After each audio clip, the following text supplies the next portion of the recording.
Nam mô Bổn Sư Thích Ca Mâu Ni Phật. Con kính bạch trên thầy, kính thưa toàn thể đại chúng. Đã đến giờ chúng ta thực tập ngồi tĩnh tâm trước khi bắt đầu vào khóa lễ.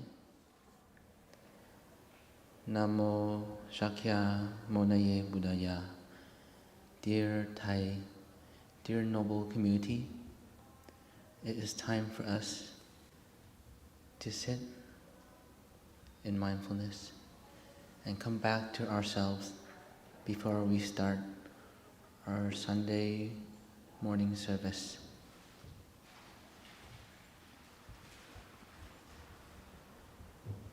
Đại chúng giữ im lặng, tìm cho mình một tư thế ngồi cho dễ chịu, cho thoải mái. Lưng thẳng,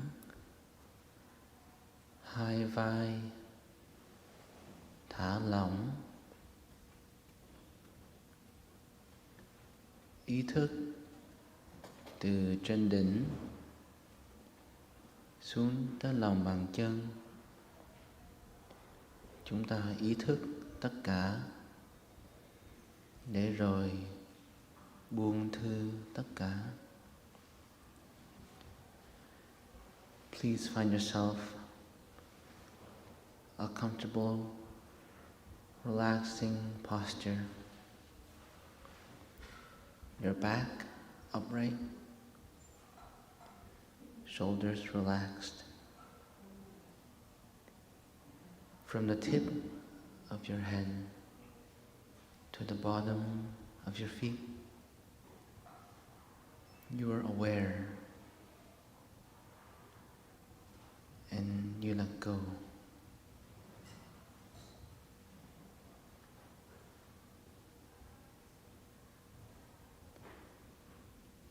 Thở vào, ta an trú trong giây phút hiện tại.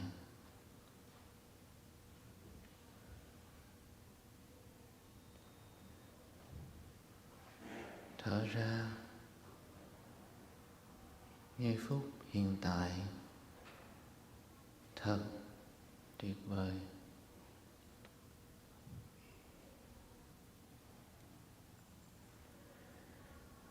Breathing in, I am aware of my in-breath.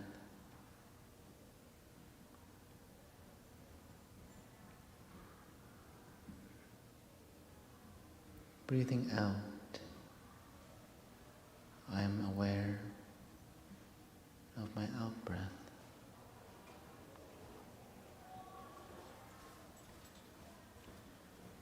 The past no longer is. The future is yet to come.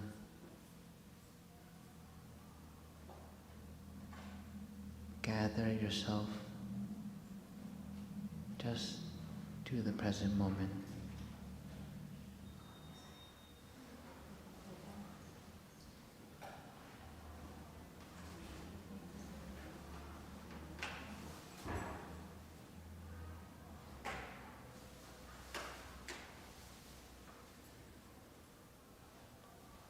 Thở vào,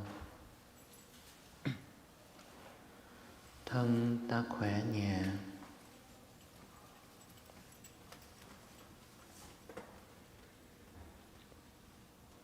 Thở ra, tâm ta bình an.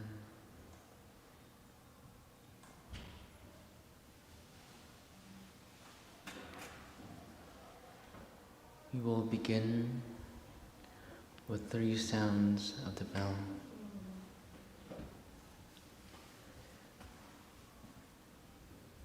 Nghe 3 tiếng chuông, đại chúng trở về với hơi thở.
ý thức toàn thân. Ta đang an trú trong hiện tại.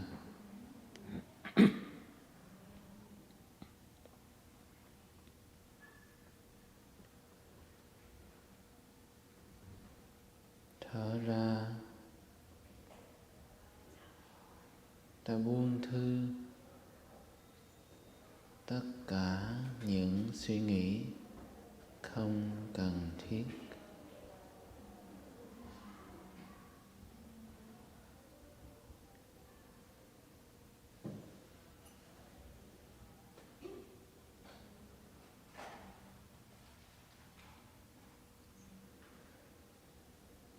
Breathing in,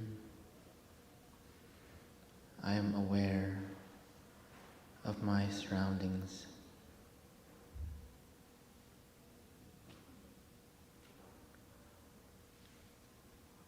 Breathing out, I let go of my surroundings.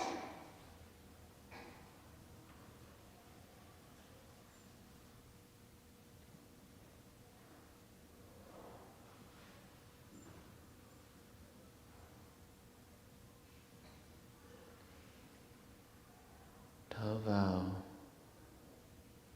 ta ý thức những âm thanh xung quanh.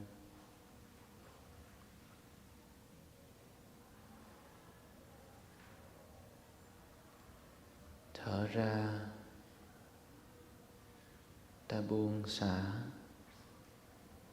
những âm thanh xung quanh.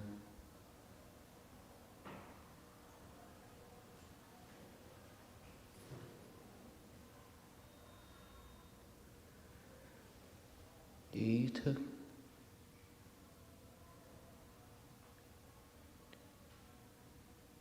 buông xả.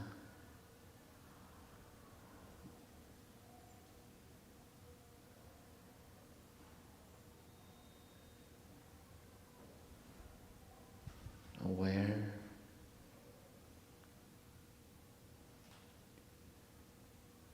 letting go.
Thở vào, ta ý thức sự tĩnh lặng trong ta.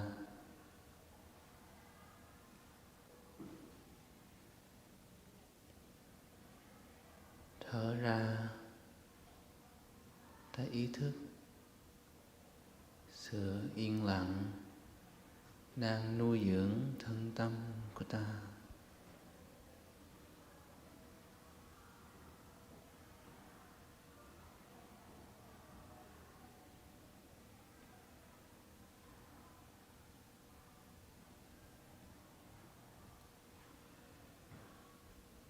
Breathing in, I cultivate the peace within me.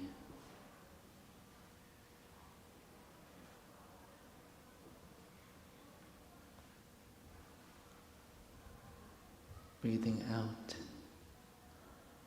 I allow the peace to nourish me.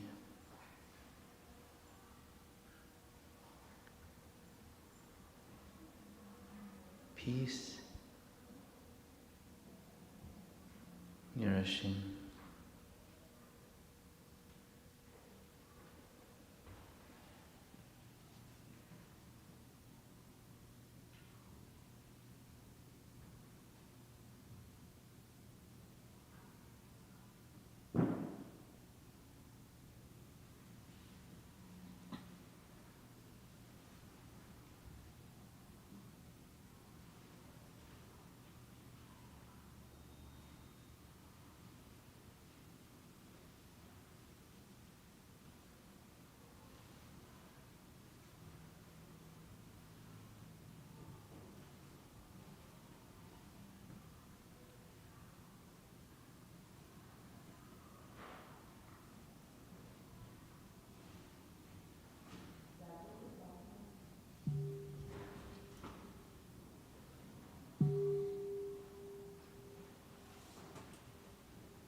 Kính mời đại chúng xả chân và xoa bóp.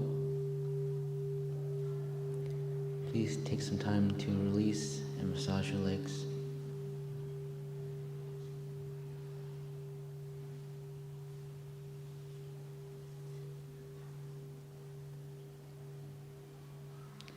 Xin đại chúng hoan hỷ mình xét lại điện thoại mình có tắt chưa, hoặc chuyển qua chế độ room để có thể giữ không khí thanh tịnh và trang nghiêm. Please check if your phone is turned off or switch or turn off your ringer so we keep the atmosphere peaceful and serene. Thank you.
Mời đại chúng mở kinh trang số 0, bài trầm hương đốt. Please turn to page 0, the song, The Fragrance of the Incense.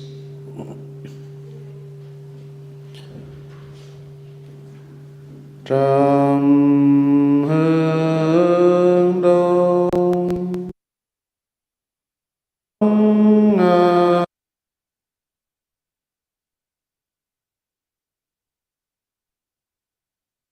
kinh đứng nghiêm từ vô lượng, cầu cầu xin chứng tâm thần chúng con, vầng vầng khói gẫn mây lan cúng dường, đạo nhiệm màu đã lan truyền nơi cùng nơi, nhờ chân lý chúng sanh đều thoát luân hồi, đồng quý kinh quỳ dưới đại sen, giang hóa thâm tinh khiết màu thắm tươi cần, đại quang minh sáng huy hoàng trang nghiêm, hơn 10 phương điều ngự hào quang an lành, nhìn đạo uyên chuyên soi khắp cùng quần sanh, Phật đạo đồng cùng nhau tu tinh tấn mau viễn thành. Nam mô Bổn Sư Thích Ca Mâu Ni Phật.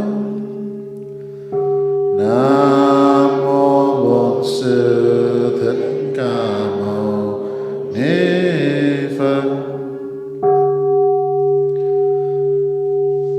Nguyện tự diệu hương vân biến mãn thập phương giới, cúng dường nhất thiết Phật tôn pháp chư Bồ Tát vô biên thánh văn chung, cập nhật thiết thanh hiền duyên khởi quang minh đài, xưng tán tán phận sự phổ hưng chư chúng sanh, giải phát bồ đề tâm, viễn ly chư vọng nghiệp viên thành vô thượng đạo. Tự thời đời tư chúng đặng vung tùng kính chú, xứng tán hồng danh tập tự công đức, nguyện thập phương thường trụ tam bảo. Bổn Sư Thích Ca Mâu Ni Phật tiếp dẫn đạo sư A Di Đà Phật, từ bi tiếp độ hương linh Huỳnh Văn Nam pháp nhân Trương Nguyên, Huỳnh Văn Úc pháp nhân Minh Tịnh Hồ Tăng Thuận Thạch Phùng, Đồng Thị Hương pháp nhân Quảng Hoa Trần Thánh, Võ Văn Vừa Phạm Thị Phái Thái Thanh Trường, Trịnh Thị Hương Đăng Mong Khương pháp nhân Diệu Linh, Đinh Hồng Tiễn pháp nhân Diệu Quang, Trần Tư Dân Dương Văn Vinh, Bùi Quang Phong pháp nhân Minh Định, Phan Văn Phu pháp nhân Minh Lạc, Trương Thu Văn pháp nhân Lệ Hằng Huỳnh, Khải Nhân Vua Chua Trang, Nguyễn Thị Bình pháp nhân Từ Phúc An, Phạm Thị Ngân pháp nhân Diệu Tâm Vương, Đa Tài Trần Kim Trung pháp nhân Ngọc Đình, Hương Nguyện Hữu Đức Phạm Thị Tinh, Huỳnh Thị Nam pháp nhân Diệu Lạc, nguyện chư hương linh phiền não đoàn diệt nghiệp trưởng, tiêu trừ tóc xả bế độ, siêu sanh tịnh độ, ngưỡng kỳ chư Phật từ bi phóng quang, tiết độ hương linh vạn sanh cực lạc quốc. Tự nguyện kỳ an chư Phật tử Lưu Thị Mỹ, Huỳnh Thị Xuân Mai, Lê Thánh Thọ pháp nhân Tuệ Dần, Chư Đi Linh Sam pháp nhân Tự Đàn, Trần Thị Một pháp nhân Tự Tâm An, Huỳnh Tạc Đô Vũ Nam, Nguyễn Thị Hoa pháp nhân Diệu Lan, Nguyễn Thanh Văn Đoàn Tuấn Kiệt pháp nhân Huệ Phước, Lâm Thị Lâm Di Thái Rê Minh, Trần Lý Văn pháp nhân Trân Nhà Đàm Thị Bản pháp nhân Diệu Minh, Hồ Thị Phùng pháp nhân Từ Chuyên, Sư Danh Hay Nguyễn Phú Đông, Trần Phạm Thái Anthony pháp nhân Thiện Phước, Trần Kiến Tính Huỳnh Thị Tuyết Huệ pháp nhân Diệu Tú, Trần Nhật Phú pháp nhân Minh Hoàng, Hoàng Thị Hương Giang, Trần Hoàng Nhật Nhi, Trần Hoàng Nhật Khang Vương Hải Sinh, Huỳnh Thị Hoa phạm nhân Tự Ấn Thuận Cao Nhung, Nguyễn Thị Kim Phượng phạm nhân Từ Hòa Lê Thị Cày, Tô Phụng Hiệp, Huỳnh Văn Bảo pháp nhân Tánh Pháp, Nguyễn Thị Kim Phụng phạm nhân Từ Hoa, Nguyễn Thị Xuân pháp nhân Diệu Nhiên, Ngô Thị Một Ngô Thị Thành, Trần Thị Một, Nguyễn Văn Phước, Anne Elizabeth Peterson, Maria Petit, Quách Mộc Vô Nguyện, chư Phật tử nghiệp trưởng tiêu trừ, thường hoạch kiết tường vĩnh vô khổ quách, ngư mong phần trí cao vời từ bi chứng giám. Nam mô chứng minh sư Bồ Tát, Nam mô hương cúng dường Bồ Tát, Nam mô đạo tràng nói thượng Phật Bồ Tát.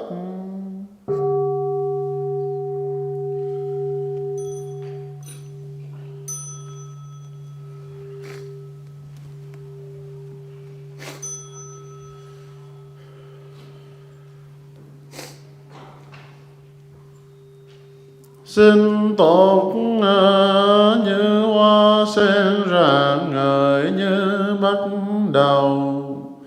Xin quay về nương náu bậc thầy của nhân thiên.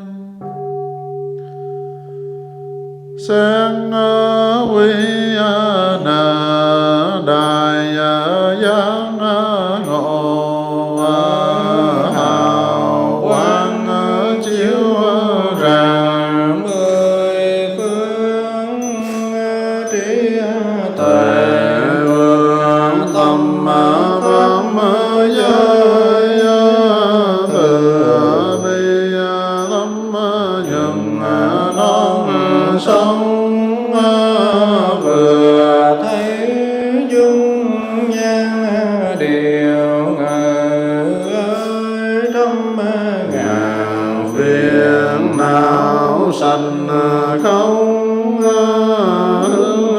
về tạng dương công đức tình riêng đạo hiểm vung trồng nhân tâm kinh lệ mùng pháp tăng thường trú trong mười phương.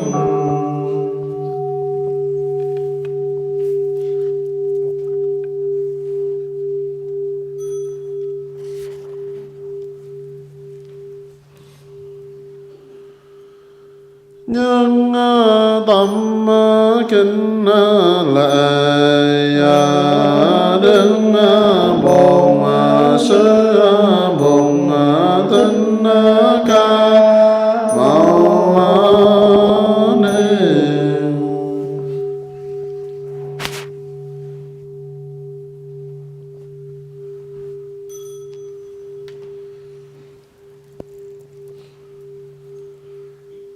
Nhân tâm kinh lệ liền về tổ sư qua các thời đại từ Tây Trung Việt Nam đến hải ngoại.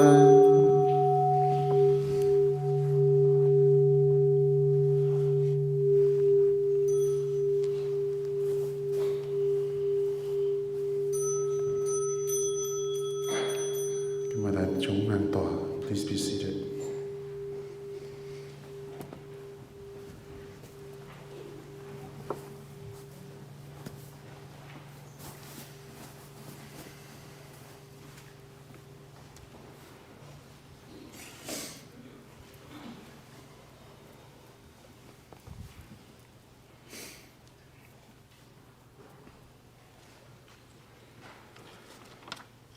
Kính mời đại chúng mở kinh trang số 4.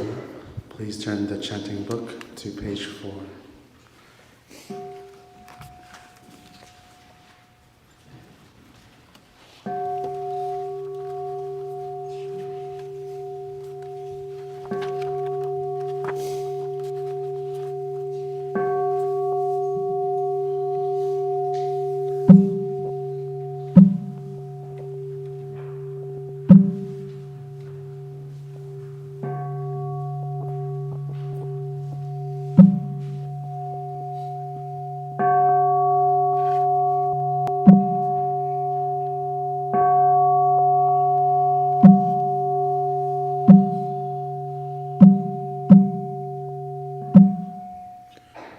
Nam mô tassa bhagavato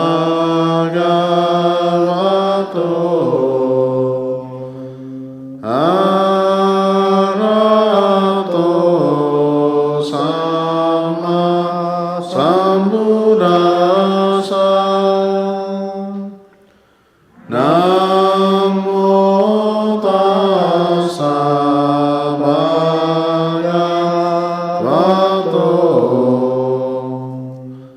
arahato samma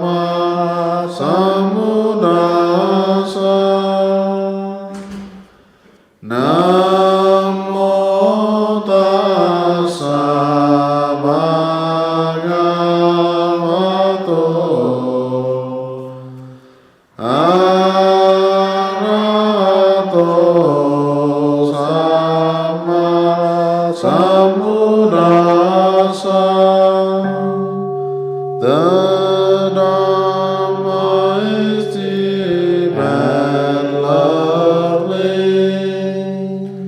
We now have a chance to see, study, and to practice it.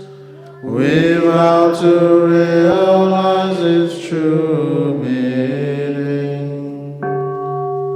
Nam mô Đức Bổn Sư Bổn Thích Ca Mâu Ni. Nam mô Đức Bổn Sư Bổn Thích Ca Mâu Ni. Nam mô Đức Bổn Sư Bổn Thích Ca Mâu Ni. Pháp Bổn Cao siêu mẫu nhiệm ngỡ duyên mây dự thọ trì sinh miệng đi vào miệng tuệ tinh thông giáo hiếu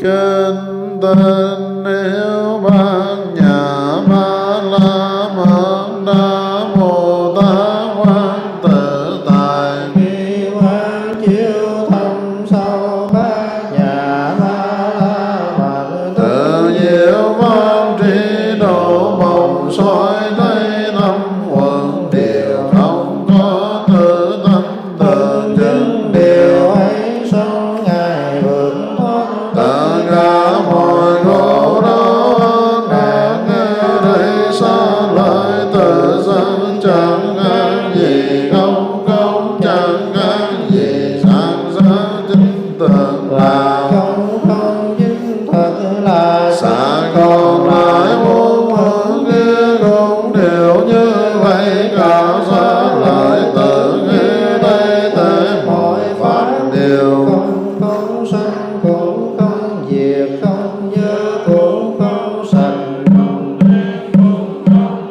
cho nên trong tánh không không có tỏ tướng cũng không có hành tướng không có nhãn nhị tỳ thiệu thân y số căn không có sắc thành nước vì xuất phát sống trần không có 18 giới tự nhàn nên ý thức không hề có vô minh không có hết vô minh cho đến không lão tử cùng không hết lão tử không khổ tập diệt đạo không đi cùng không đắc vì không có sợ đắng khi một vị Bồ Tát hương diệu pháp trí độ bát nhã ba la mật thì tâm không chướng ngại tâm không chướng ngại nên không có sợ hãi xa lìa mọi mong tưởng xa lìa mọi điên đảo đạn niết bàn thiền đối chữ buồn trong ba đời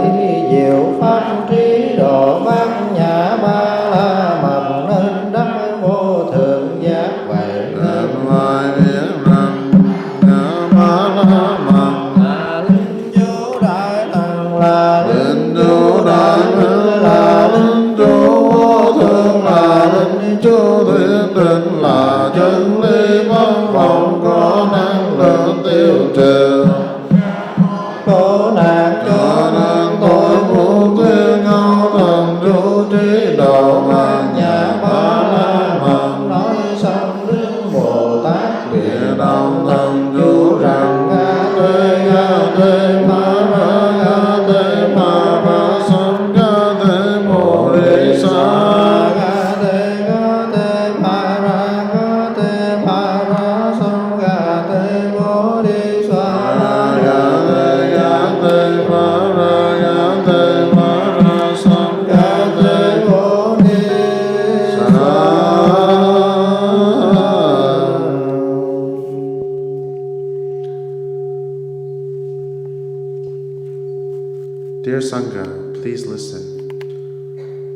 The Discourse on Taking Refuge in Oneself.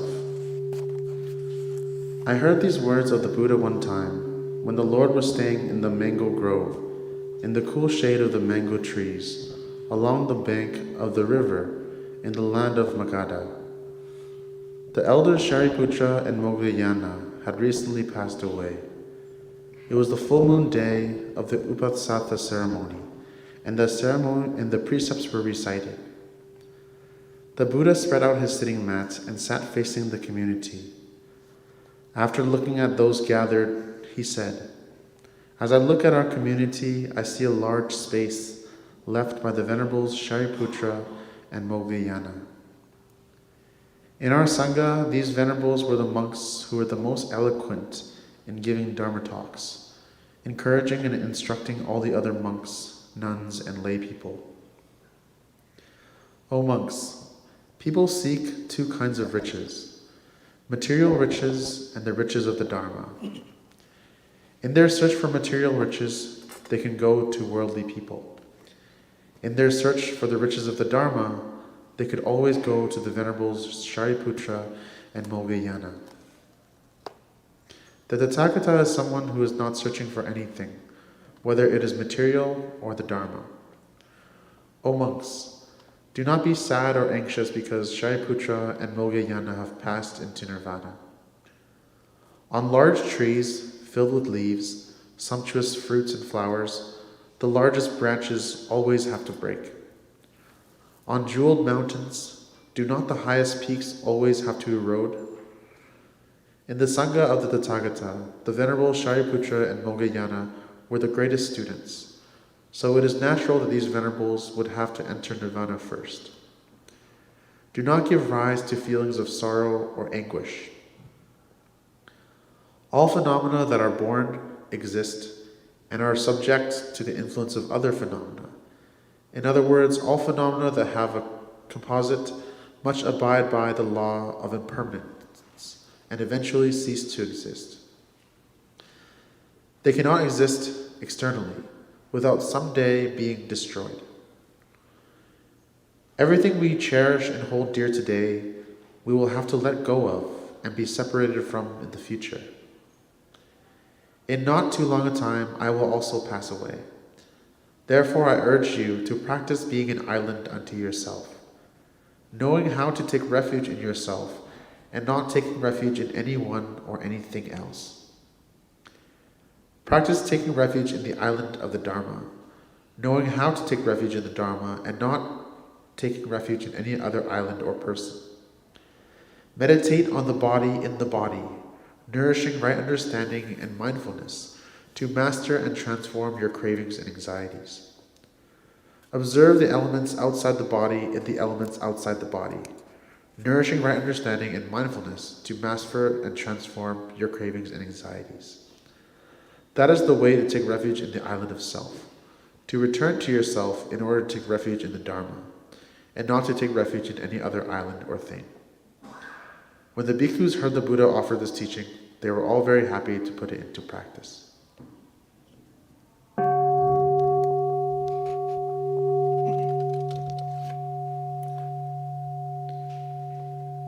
Kinh Hải Đạo Tự Thân. Đây là những điều tôi được nghe hồi Bụt đang ở trong khu vườn xoài, có rất nhiều bóng mát bên bờ sông Bạc Đà La ở rước Ma Kiệt Đà. Hồi đó, hai vị tôn giả Xá Lợi Phất và Mục Kiền Liên vừa nhập diệt không lâu. Hôm ấy là ngày rằm, có lễ Bố Tát tụng giới. Bụt trải tọa cụ ngồi trước đại chúng. Sau khi đưa mắt quan sát, người cất tiếng: "Nhìn đại chúng hôm nay, tôi thấy một khoảng trống lớn. Đó là tại vì hai thầy Xá Lợi Phất và Mục Kiền Liên đã nhập Niết Bàn. Trong giáo đoàn Thanh Vân của chúng ta, hai vị Xá Lợi Phất và Mục Kiền Liên là những người có tài năng đầy đủ nhất về các phương diện thuyết pháp, khuyên bảo, dạy dỗ và biện thuyết. Này quý vị, trên đời có hai thứ tài sản mà người ta thường ưa tìm cầu, đó là tiền tài và pháp tài. Tiền tài là thứ người ta chạy theo người đời để tìm cầu. Pháp tài là thứ người ta có thể đi tìm cầu từ hai thầy Xá Lợi Phất và Một Kiền Liên. Như Lai là người không còn tìm cầu gì nữa, dù là tiền tài hay pháp tài. Các vị đừng có vì sự kiện hai thầy Xá Lợi Phất và Một Kiền Liên nhập diệt rồi mà ưu sầu và khổ não. Một cây đại thụ thì có đủ rễ, thân, lá, cành, hoa và quả, sum xuê và tươi tốt. Nhưng ta biết những nhánh lớn sẽ bị tàn lụi và gãy đổ trước những nhánh nhỏ. Cũng như trên dãy núi Châu Báu kia, đỉnh cao nhất lại là đỉnh sẽ sụp đổ trước. Trong đoàn thể của đại chúng tu học của Như Lai, Xá Lợi Phất và Một Kiền Liên là hai vị tôn giả, hai vị học giả lớn.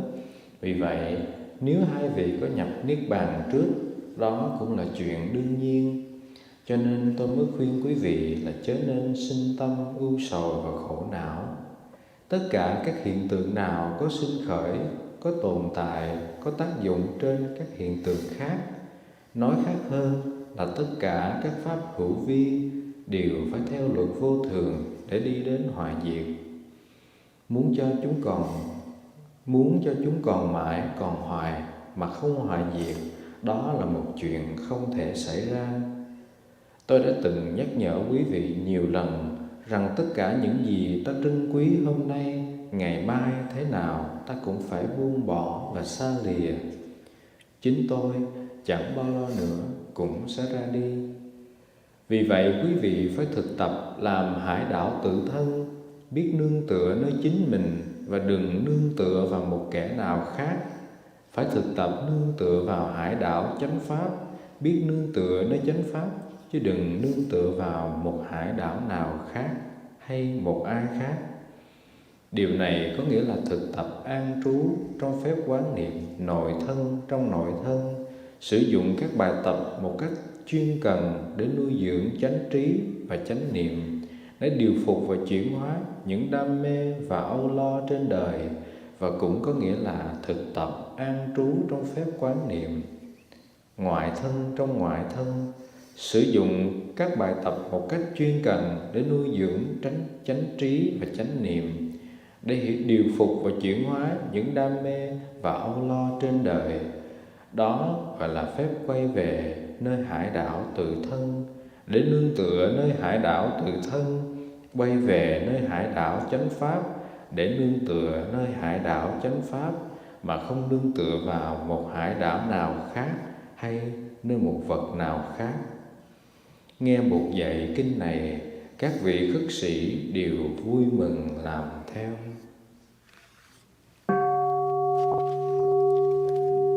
Mời đại chúng mở kinh trang số 10. Please turn the chanting book to page 10.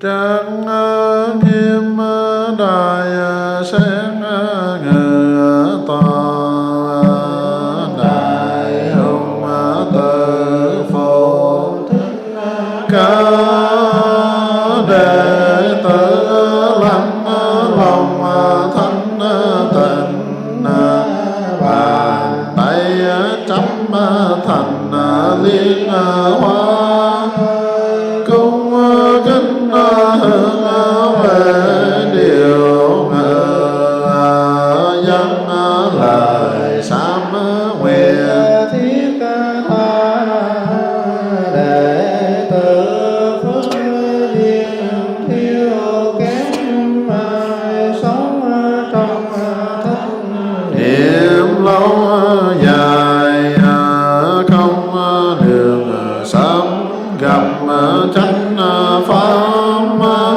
bao nhiêu phiền lụy đã gây, bao nhiêu lỡ lầm vùng dài, vô minh che lấp tháng ngày, vườn tâm gieo hạt dấu sâu, tham sân tự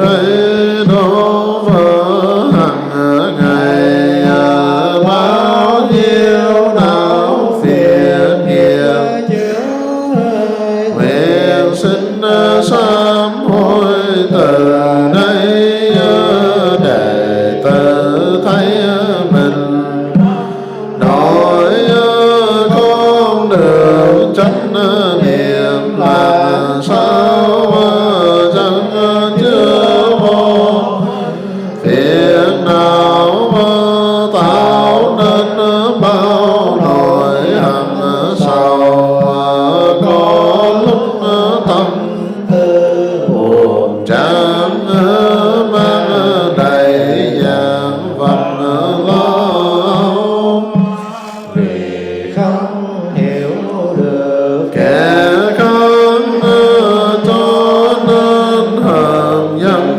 hoang cừu lý lượng sâu rồi trách móc mỗi ngày mỗi chút khổ đau chia thố kia càng rộng, có ngày không nói với nhau, cũng không muốn nhìn thấy mặt, gây nên nỗi kết dài lâu.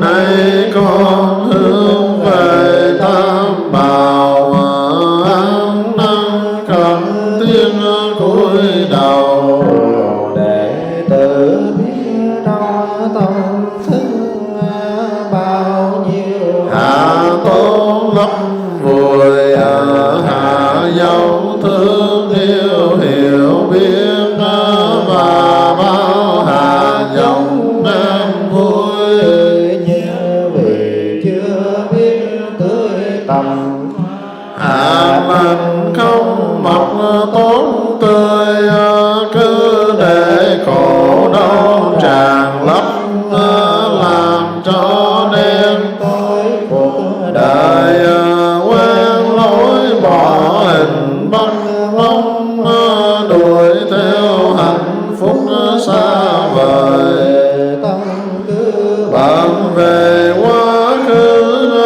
hoàng lo rối rối tương lai, quanh quẩn trong vòng buồn giận, xem thường bao vận trong tay, dày đạp lên trên hạnh phúc, tháng năm sầu khổ miệt mài, vào đây trầm sâu báo điền, con nguyện sám hối đổi thay, để tự tâm thành quy ngưỡng, hướng về chư Bụt mười phương, cùng với các vị Bồ Tát thanh văn duyên giác thánh hiền, xin sám hối bao nhiêu lầm lỡ triền miên, xin lấy cam lộ tình thùy tươi lên nhập tắt não phiền, xin lấy con thuyền chẳng pháp đưa con vượt nẻo quan khiên, xin nguyện sống đời tỉnh thức, học theo đạo lý chân truyền, thực tập nụ cười hơi thở, sống đời chánh niệm tinh chuyên, để tự xin nguyện trở lại sống trong hiện tại nhiễm màu vườn tâm ương hạt giống tốt trồng hiểu biết thương yêu quang chiếu tâm nhìn tâm hiểu thật sâu, thấy được tự tánh cao vốn thoát ngoài sanh tử trần lâu, nguyện học nói lời ai ngờ, thương yêu chăm sóc sớm chiều đêm buồn vui tới mỗi nẻo, giúp người với nỗi sầu đau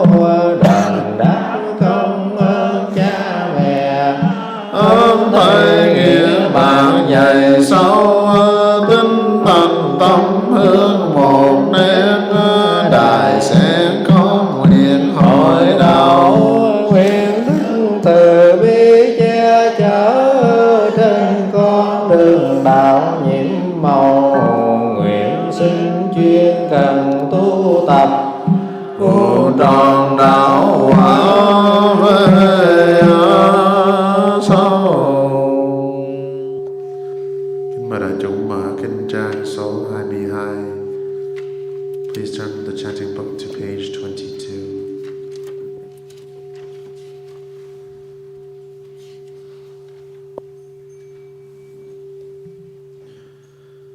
Nguyện ngày lành đêm lành, ngày đêm sau thời điều an lành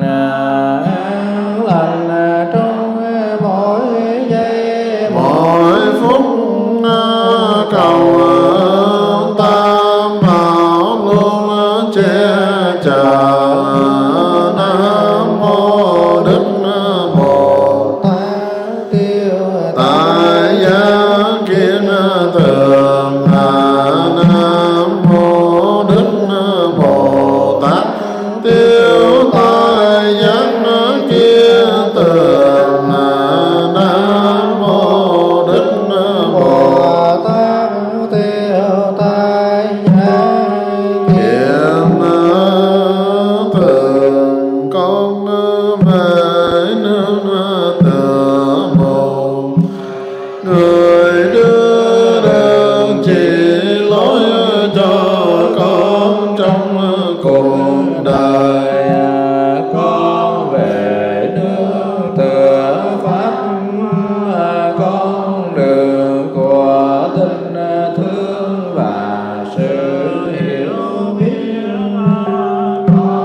In gratitude to our parents who give us life, our nation that keeps us safe, we bow deeply to the three jewels in the 10 directions. Đệ tử chúng con nhân cha mẹ sanh thành quốc dân bảo hộ, cúi đầu kính lễ tam bảo thường trụ trong 10 phương.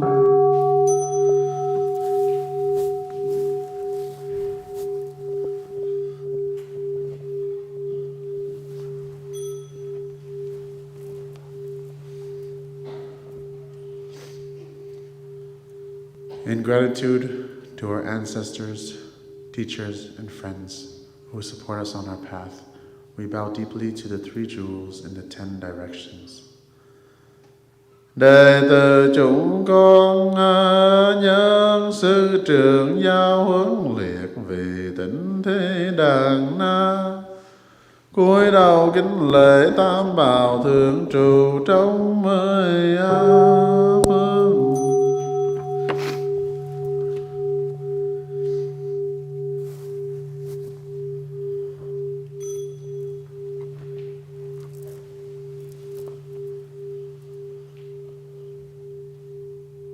In gratitude to all living beings in the animal, plant, mineral worlds, we bow deeply to the three jewels in the 10 directions. Đệ tử chúng con nhớ mọi loài chúng sanh cây cỏ đất đá, cúi đầu kính lễ tam bảo thượng trụ trong 10 phương.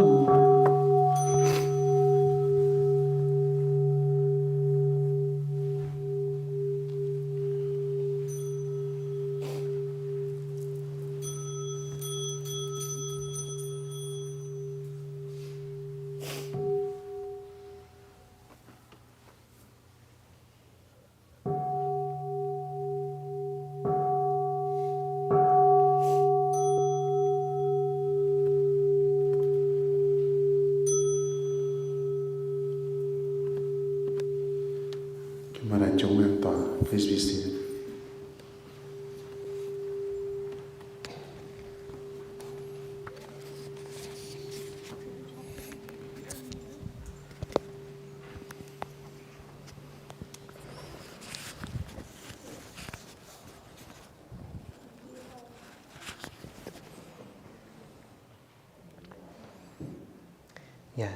Nam mô Bổn Sư Thích Ca Mâu Ni Phật. Kính bạch thầy, kính thưa toàn thể đại chúng. Sáng hôm nay con có cơ hội để chia sẻ bằng tiếng Anh. Xin mời đại chúng trước khi mình bắt đầu buổi chia sẻ, mời đại chúng mình chắp tay và niệm Phật. Nam mô Bổn Sư Thích Ca Mâu Ni Phật. Nam mô Bổn Sư Thích Ca Mâu Ni Phật. Nam mô Bổn Sư Thích Ca Mâu Ni Phật. Dear respected Thai, dear noble community, today is November 20th in the year 2022. We're in the Trúc Lâm Monastery having our regular Sunday service. How's everyone doing today? As you know, that I have caught the cold last week, and so today I feel much better through taking medication, taking some time to rest. So please forgive me if I sound my voice is not strong as before. So today I'd like to share a topic with you, and maybe throughout my next sharings we'll continue to discuss this topic. And today I wanted to share you mindfulness trainings. We've known about the mindfulness trainings as the 5 mindfulness trainings. And this is something I've learned in Palm Village, that the Zen master Thich Nhat Hanh had created the 14 mindfulness trainings. And these mindfulness trainings are based off of the Bodhisattva precepts.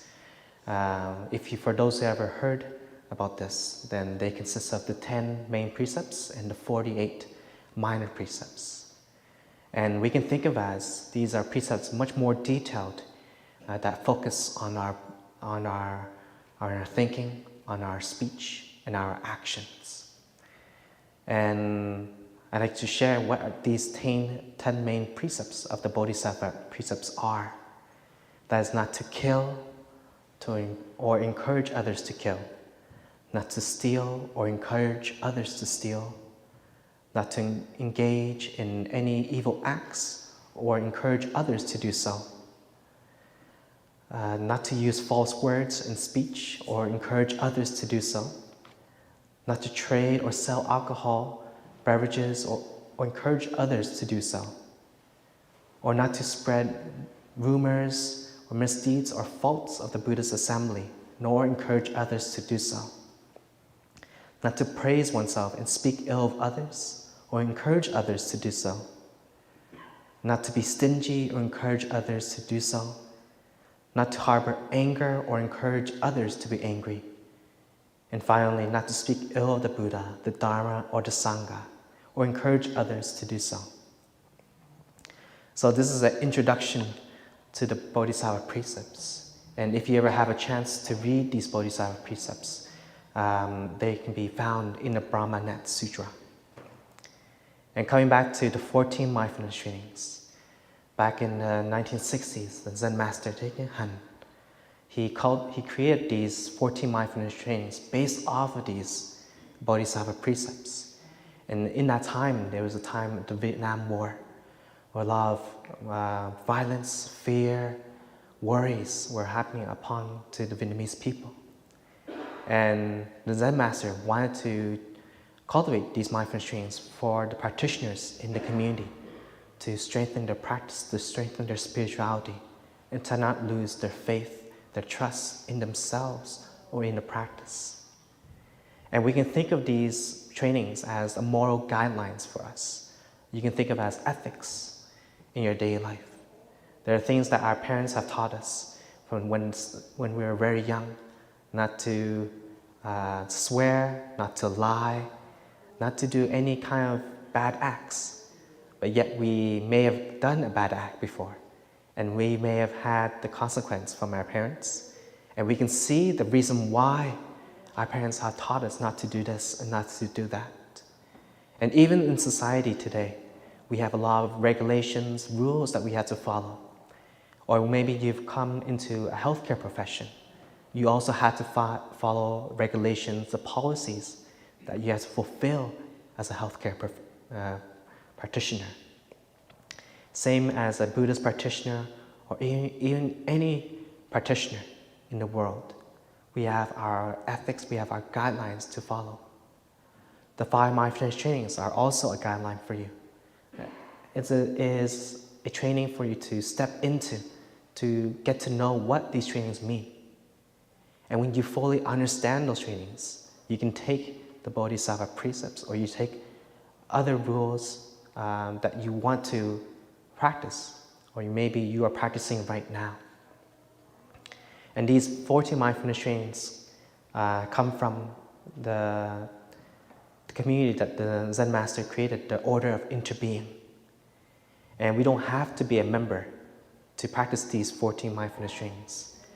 Same as being a practitioner, we don't have to become a Buddhist to take on the 5 mindfulness trainings. The 5 mindfulness trainings are very universal to anyone. And the same applies to the 14 mindfulness trainings. And these trainings are the essential elements that we can apply in our everyday life. And when we realize that these trainings, these guidelines, they can help in our everyday actions, our speech, and our thoughts. And they're based on the 4 basic principles in Buddhism of being non-attached to views, to being directly practicing and realizing through our own experience, through our appropriateness and skillful means in any situation. And so today I'd like to introduce to you the 14 mindfulness trainings and the first 2 trainings of the 14. And these first 2 are kind of related to one another. They go hand in hand. And you will listen and see what I mean. And so I will read the first 2 mindfulness trainings. The first mindfulness training, openness. Aware of the suffering created by fanaticism and intolerance. We are determined not to be ideologists about or bound to any doctrine, theory, or ideology, even Buddhist ones. We are committed to seeing the Buddhist teachings as guiding means that help us learn to look deeply and develop understanding and compassion. They are not doctrines to fight, kill, or die for. We understand that fanaticism in its many forms is a result of perceiving things in a dualistic and discriminative manner. We will train ourselves to look at everything with openness and insight of interbeing in order to transform dogmatism and violence in ourselves and in the world.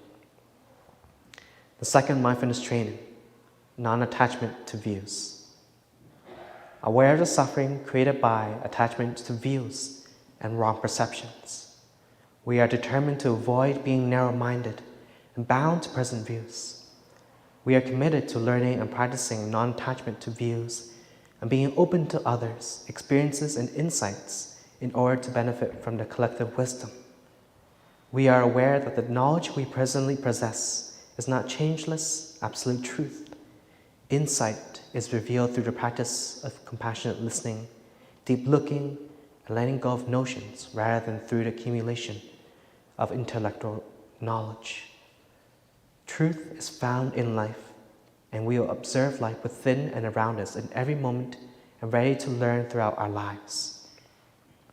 So based on these two trainings, I think most of us, we can understand what they mean. Being able to be open, being open-minded, and also letting go of our views that we are strongly attached to. I'm sure that many of us, we have a strong view that we believe in, and that is okay. But how, if we impose that view to others, that can lead to a harmful action, a harmful impact on them. Maybe someone who does not want to receive what you view. We have to understand that they have their own idea, they have their own thinking. They can perceive how they want to perceive. But if we impose on others, we force others to believe in what we say, then that is something that we have to reflect back, look into.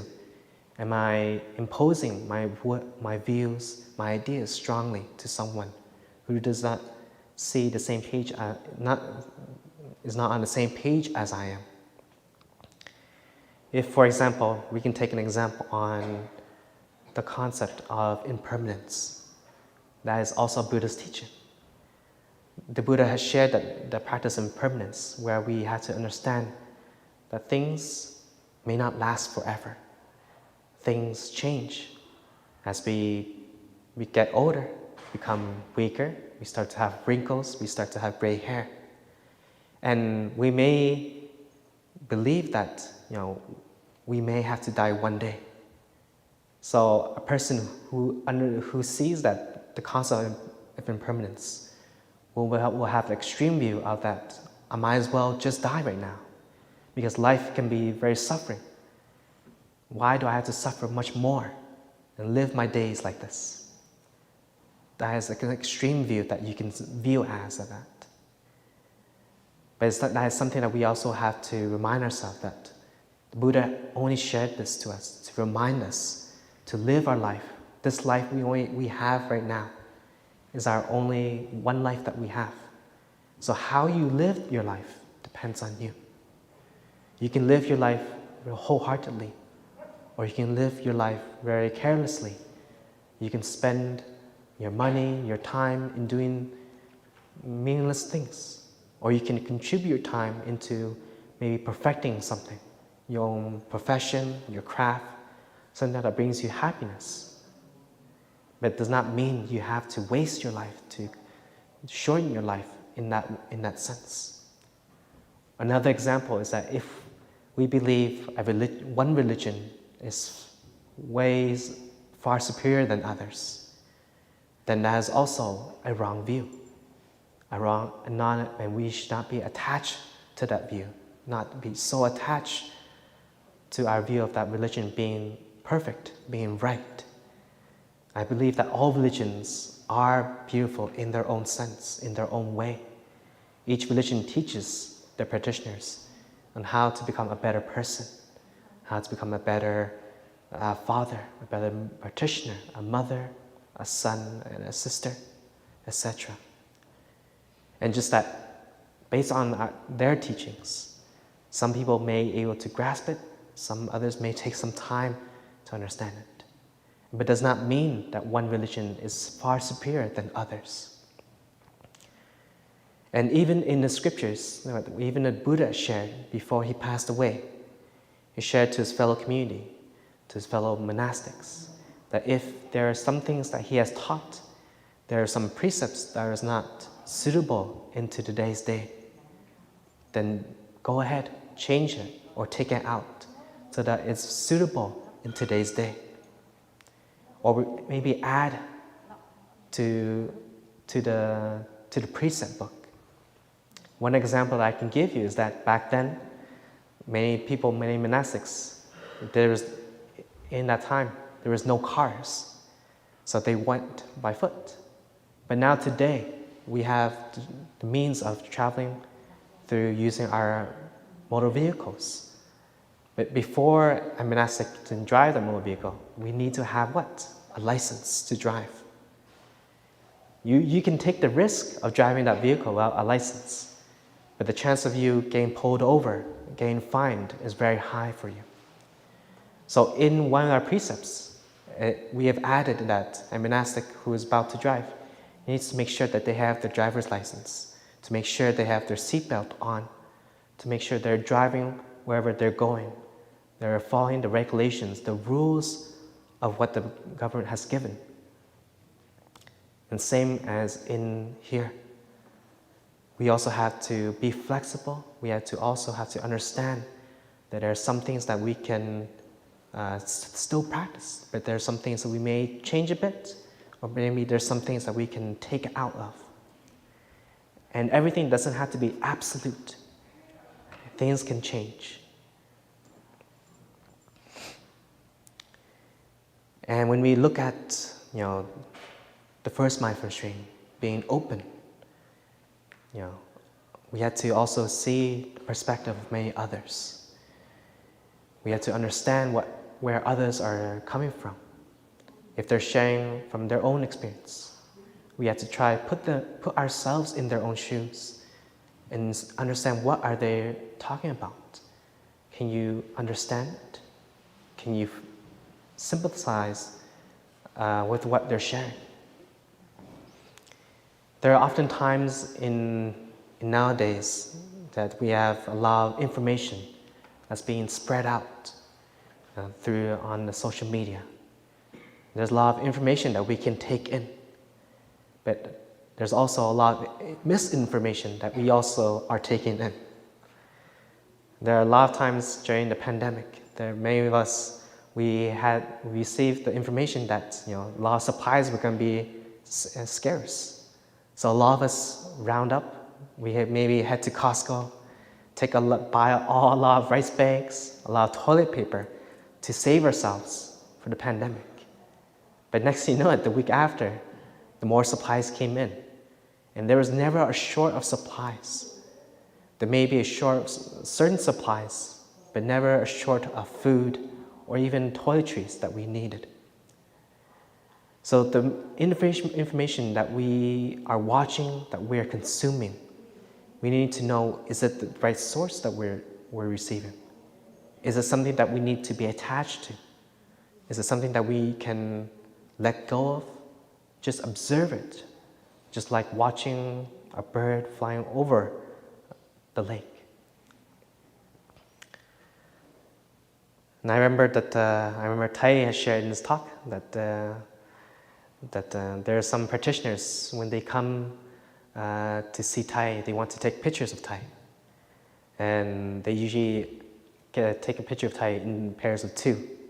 And they're scared of taking pictures in pairs of 3 or 4 more people inside the picture, because they believe it's a superstition that maybe 2 or maybe 3 is bad omen, or even number 11 or 10, etc. But we also have to understand, we have to use logic. Is it really going to be a bad omen if you take a picture with someone in pairs, in 3s and 4s? Why can't you look at another perspective, that taking a picture with 3 represents the Buddha, the Dharma, and the Sangha? Or you can think about the 4 truths, or the 10 mindfulness, or the 5 mindfulness trainings. So we have to use logic. We have to understand, is this information I'm receiving true? Is it proven, evidence-based? And if not, then something that you can research. We have to also take everything with a grain of salt.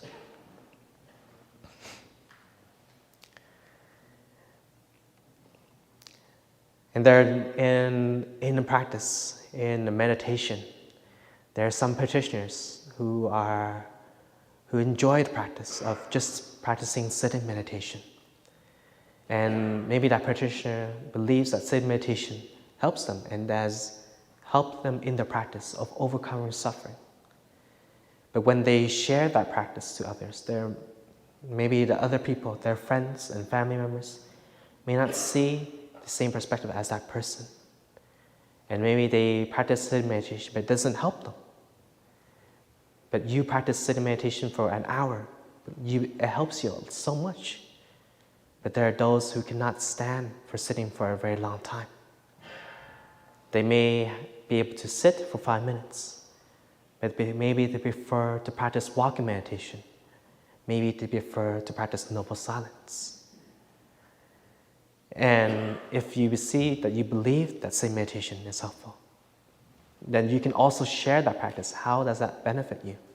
But we also have to remember that we also have to be accustomed to each individual's capacity, their limits. There are those who cannot sit for 1 hour. There are those who can sit for a very long time. There are those who can practice being silent for the rest of the whole week. But there are those that need to talk. They can't stay silent. They can't stay quiet for a very long time. So in Buddhism, there's a term called the Dharma doors. And these Dharma doors are techniques, different ways for us to approach the practice. And one of the Dharma doors I have already shared is the practice sitting meditation. There are those who like to enjoy their sitting meditation. There are those who enjoy practicing being silent. There are those who enjoy practicing chanting, walking. Each of us, we have our own preference that we approach the practice to. Maybe there are those who enjoy making music. There are those who enjoy making art. Then there are those who enjoy just driving. So we have to understand that each practitioner, each individual has a preference for the practice, for them to achieve their understanding, their awakening. And for us as practitioners here, the main practice that I wanted to emphasize is the practice of being open-minded.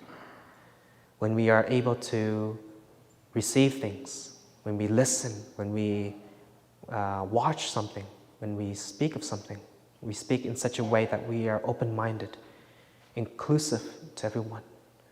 We're not here to despise others, to disparage others, to discriminate others. But we are working our progress to being a good practitioner, to being what we can be like the Buddha and the Bodhisattvas. And just like in the 14 mindfulness trainings, they are derived from the Bodhisattva precepts. And if we can practice one of these, we are working as a part-time Buddha, a Bodhisattva, helping others. We are also helping ourselves. There are things that we strongly believe, but do we need to fight for it? Do we need to die for it? Do we need to kill others for it? Not really. So if we understand the concepts of teachings, things in our daily life, then our life can be very easy, very open. When we look at ourselves, we can be like a very stone, concrete wall, or we can also be like the window that we open up into our world, into our home. And the practice of letting go of our views, our strong ideas that we believe in. We also have to be aware that there are times that those strong ideas, those strong emotions that we hold on to can harm others. If we impose in such a way that we are forcing others to do what we want them to do, and we see their facial expression, they're not happy, that is also a reminder, a sound, the bell for you to look into your actions, your speech, your thoughts. And in the commentaries that the Zen master shared on these two trainings, he shared that the Buddha regarded his own teachings as a raft to cross the river, and not as an absolute truth to be worshipped. or cling onto.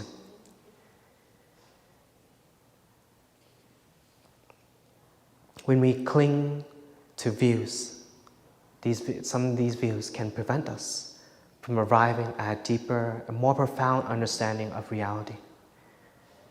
And these teachings, the Buddha's teachings, are a means of helping people. And if various kinds of medicine are needed to treat a variety of diseases, then we can look into Buddhism as well. Also proposes various Dharma doors for us to practice, to walk into, to introduce to others. And that can be a form of your own practice. Introducing other techniques for your friends. I'm sure that we have all done this for them. Maybe they have come for you for advice. You introduce them to a suggestion that you have experienced in your daily life. And maybe they have cherished it. That may have helped. And we are okay to provide that help for others, because we are all striving on the path of awakening for ourselves, awakening for others. And these two mindfulness trainings I introduced to you today, I hope that these two trainings can deepen your practice, learning to open your mind to see with a clear perspective, maybe putting yourself into other shoes, and as well letting go of things that we strongly believe in, but sometimes we cannot impose that to others. So today, I'd like to share and introduce to you the 14 mindfulness trainings, and in my next sharings, we go and introduce the other mindfulness trainings for you, and we'll share my own perspective and the teachings behind this. So thank you for being present today. Thank you for listening, and we wish you have a wonderful week. Cảm ơn đại chúng đã tham dự buổi chia sẻ sáng hôm nay. Sau khi hồi hướng xong, vì nào có cúng cho gia đình hôm nay, một người đại diện. Cảm ơn đại chúng, mời đại chúng chắp tay và hồi hướng. Nguyện đêm công đức này hướng về khắp tất cả đệ tử và chúng sanh đều trọn thành Phật đạo. Mời đại chúng xả chân và xoa bắp. Please take some time to release and massage your legs.